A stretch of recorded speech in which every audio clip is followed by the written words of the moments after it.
ወይኔ ጤፍ ነው እንደ ነገር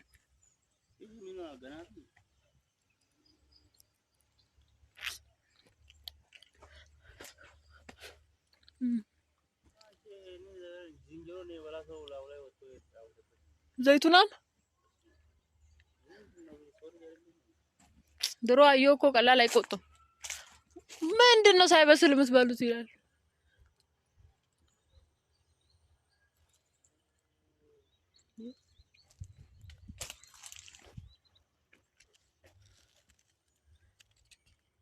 አዲስ ገድቡኑ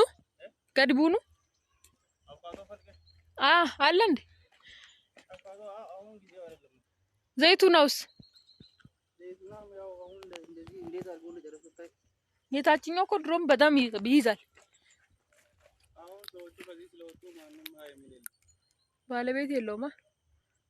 ዛፉ ላይ ራሱ በቆሎ አስቀምጧል።